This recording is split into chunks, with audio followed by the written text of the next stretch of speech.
Pembacaan Injil Yesus Kristus dibaca dari Injil Lukas pasal 2 ayat 41 sampai 52. Lukas pasal 2 ayat 41 sampai 52. Demikian bunyi Injil Yesus Kristus.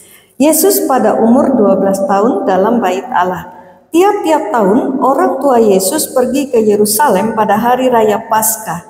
Ketika Yesus telah berumur 12 tahun, pergilah mereka ke Yerusalem seperti yang lazim pada hari raya itu.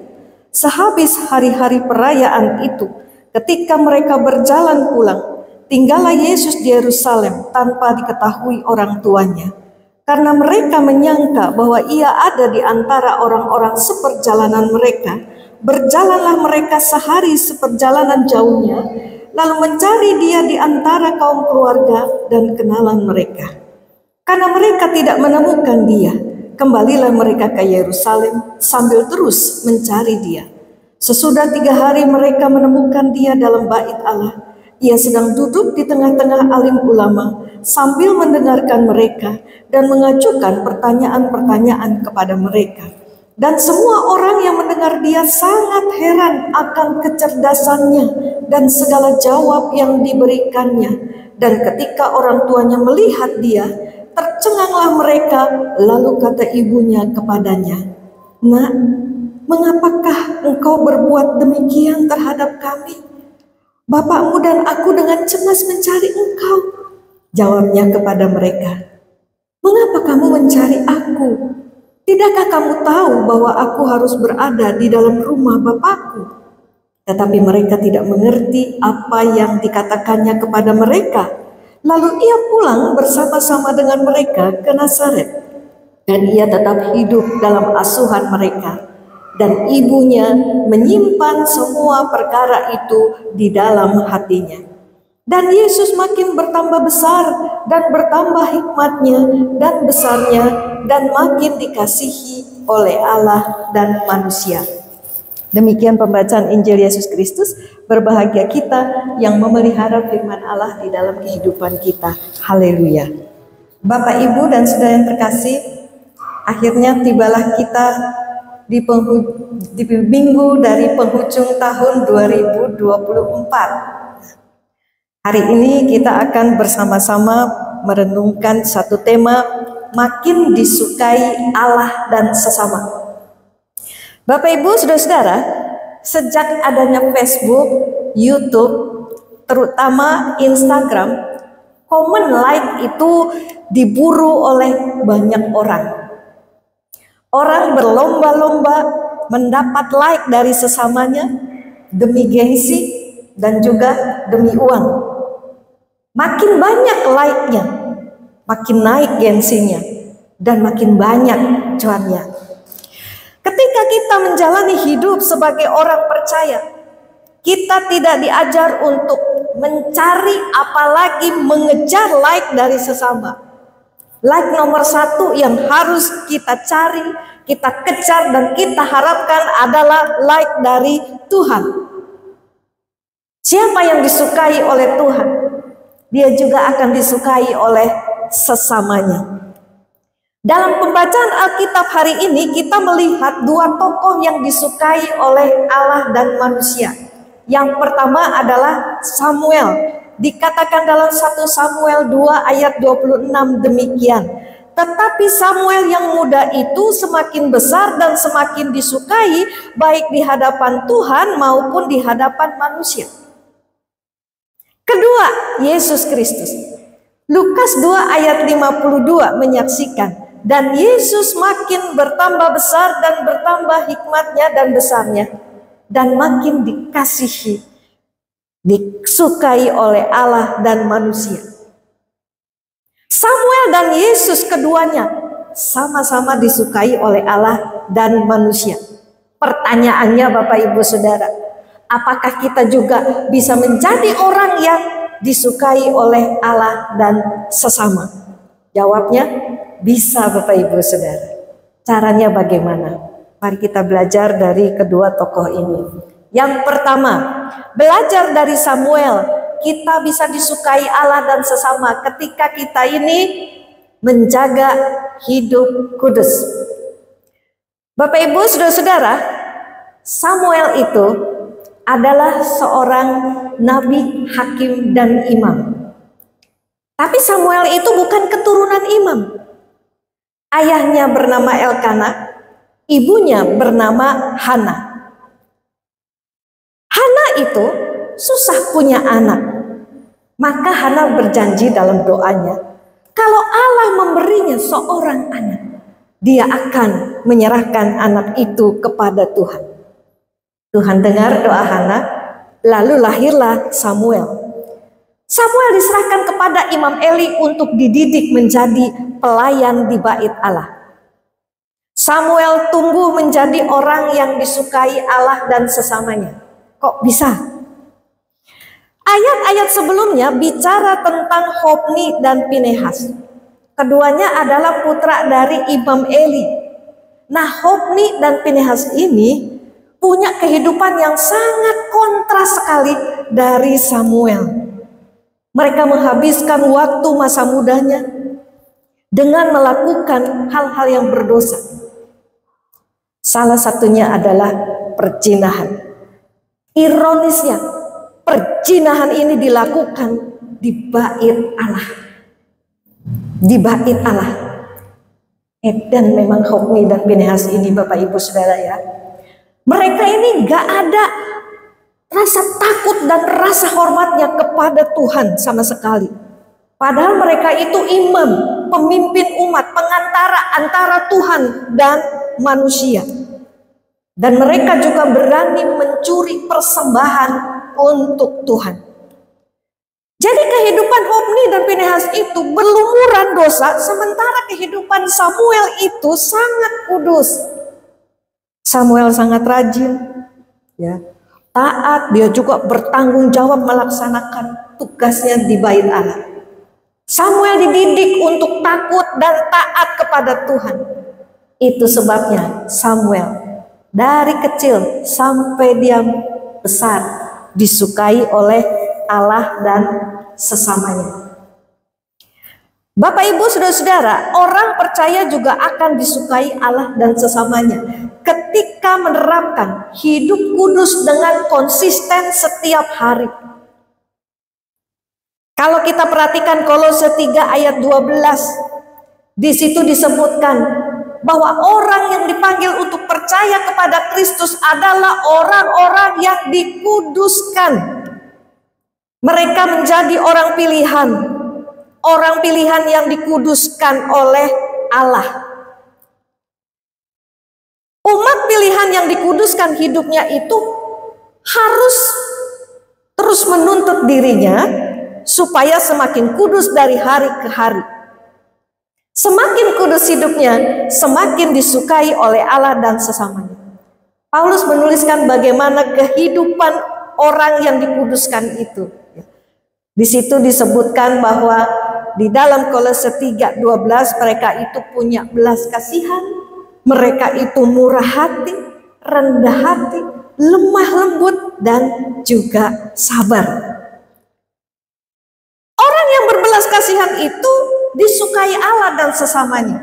Sementara orang yang kejam dibenci oleh manusia, apalagi oleh Tuhan. Kalau kita lihat ya, ada manusia kejam sama binatang. Contoh ya, di jalan kita lihat ada orang nendang kucing-kucing, ditendang begitu ya, ditimpukin pakai batu ya. Kita rasanya terganggu. Kejam amat nih orangnya, sama binatang aja seperti itu gitu ya. Ya, kita lihat orang kalau kejam sama binatang saja kita terganggu. Apalagi kalau kejam terhadap sesamanya. Kita suka orang yang murah hati, bukan yang pelit, apalagi kikir. Kita suka orang yang rendah hati, bukan yang sombong. Kita juga suka orang yang lemah lembut, bukan orang yang suka membalas jahat dengan jahat. Dan kita juga sangat suka sekali dengan orang yang sabar, bukan orang yang cepat marah dan yang suka kasar.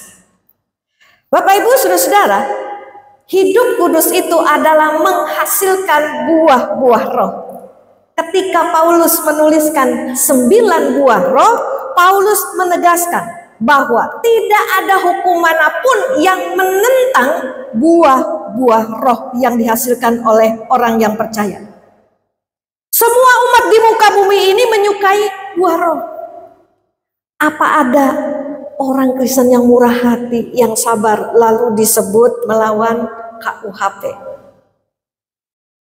Nggak ada kan saudara? Justru mereka yang tidak sabar lalu membunuh orang, itu disebut melawan hukum negara. Jadi Bapak Ibu saudara-saudara, mari kita terus menghasilkan buah roh yang menjadi ciri khas dari hidup orang yang dikuduskan oleh Allah. Saat buah roh itu menjadi karakter dari kita semua, maka dengan sendirinya Allah dan sesama akan menyukai kita. Bagaimana kita ini bisa hidup kudus? Bagaimana supaya setiap hari kita bisa konsisten hidup kudus? Paulus memberitahukan rahasianya dalam Kolose 3 ayat yang ke-17. Mari kita baca ayat ini bersama-sama. 1, 2, 3. Dan segala sesuatu yang kamu lakukan dengan perkataan atau perbuatan, lakukanlah semuanya itu dalam nama Tuhan Yesus. Di dalam Kolose 3 ayat 23, Paulus menegaskan lebih jelas ya tentang apa itu melakukan segala perkataan atau perbuatan dalam nama Tuhan Yesus. Kita baca kembali bersama-sama 1, 2, 3. Apapun juga yang kamu perbuat, perbuatlah dengan segenap hatimu seperti untuk Tuhan dan bukan untuk manusia. Bapak Ibu saudara-saudara, untuk bisa terus hidup kudus, kita harus belajar mengatakan dan melakukan segala sesuatu itu untuk Tuhan.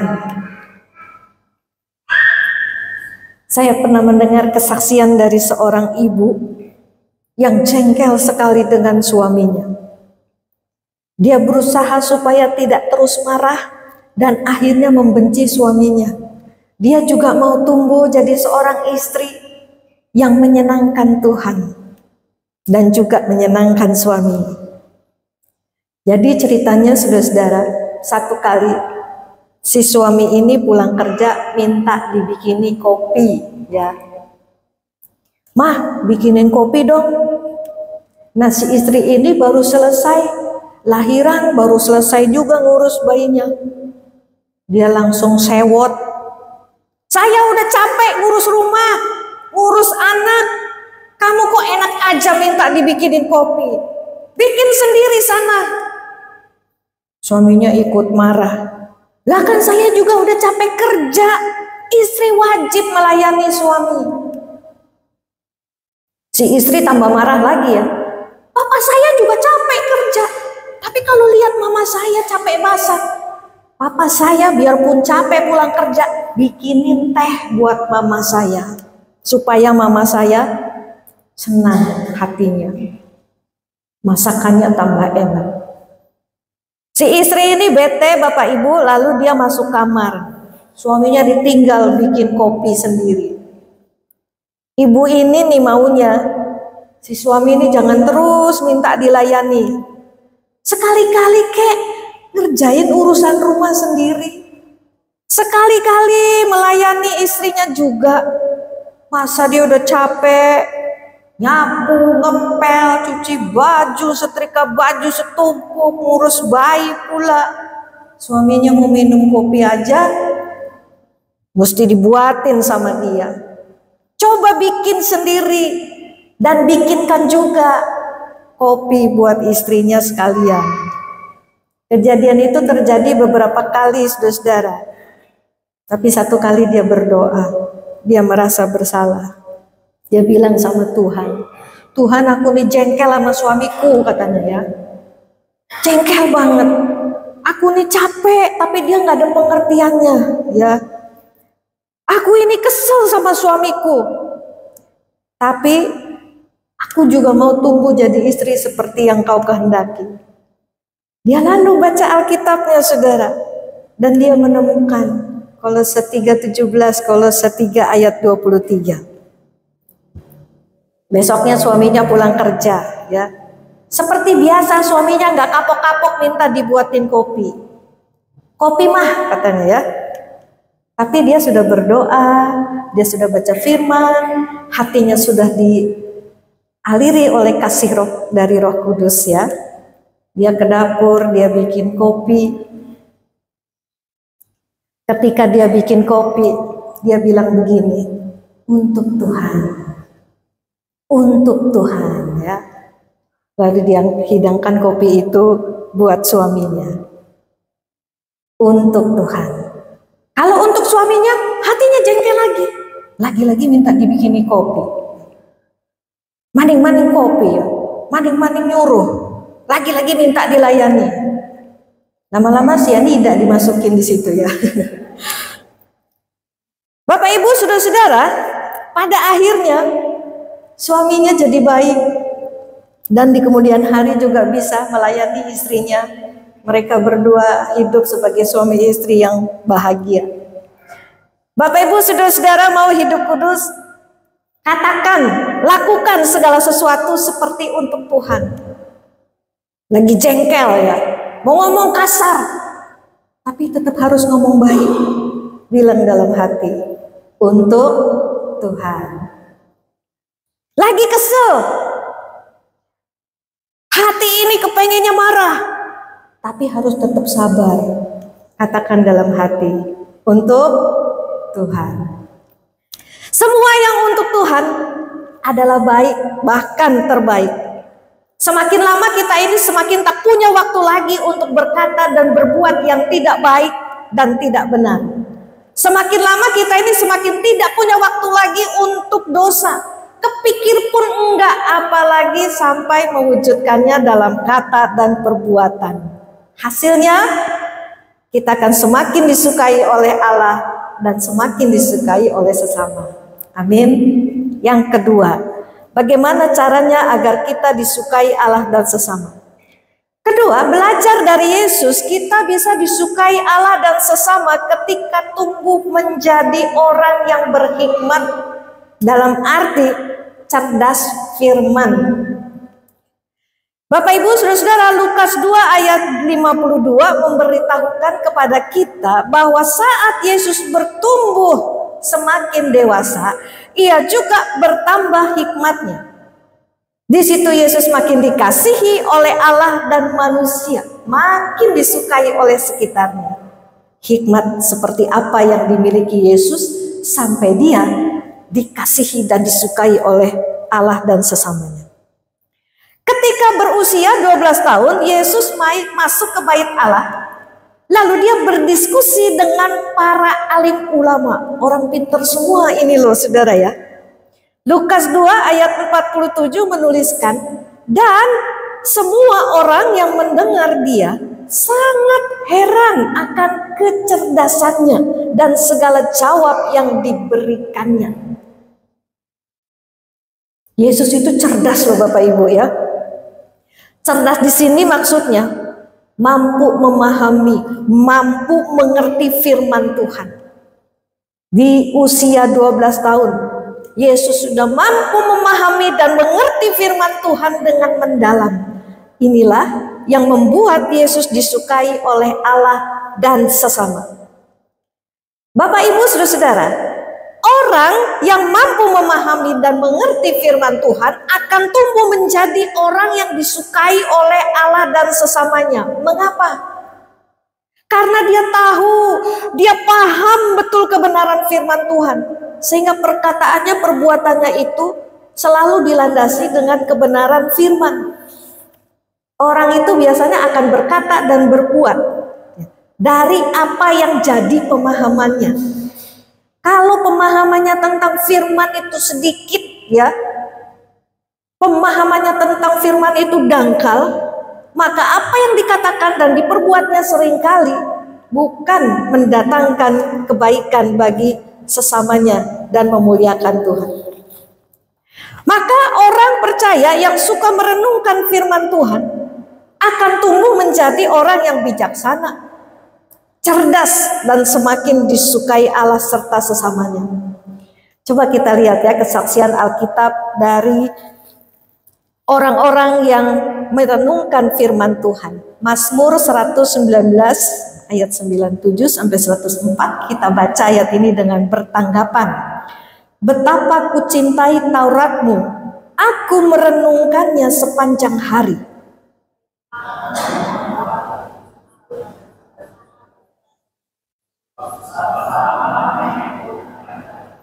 Aku lebih berakal budi daripada semua pengajarku, sebab peringatan-peringatanmu kurenungkan.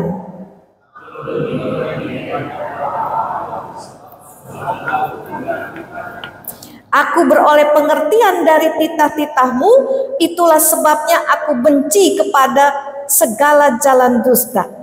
Perhatikan Bapak Ibu Saudara-saudara, orang yang suka merenungkan firman Tuhan akan lebih cerdas, lebih berakal budi, lebih berpengalaman dibandingkan orang-orang dunia, bahkan dibanding orang-orang tua yang tidak suka merenungkan firman Tuhan. Orang muda, anak-anak remaja dan para pemuda disukai semua orang ketika menjadi orang yang berpengertian, sabar, dan berperilaku sesuai firman. Amsal 16 ayat 20, siapa memperhatikan firman akan mendapat kebaikan. Kebaikan seperti apa? Salah satunya adalah kebaikan, mendapat respon, disukai oleh Allah dan sesamanya.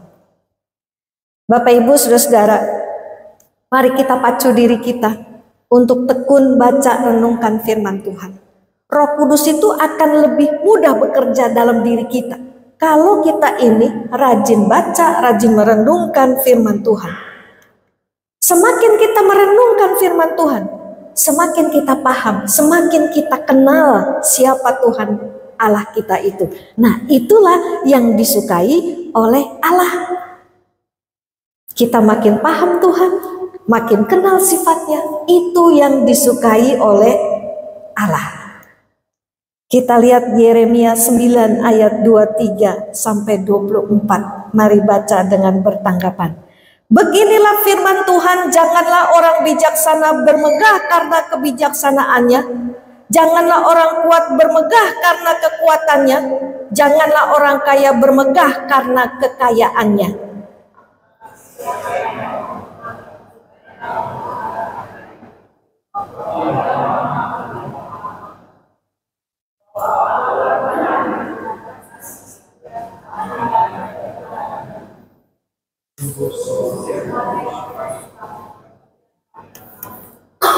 Sungguh semuanya itu kusukai. Demikian firman Tuhan. Bapak Ibu Saudara, mau semakin disukai Allah dan sesama, kejar kekudusan, baca, renungkan, lakukan firman Tuhan itu. Tuhan kiranya menolong kita semua.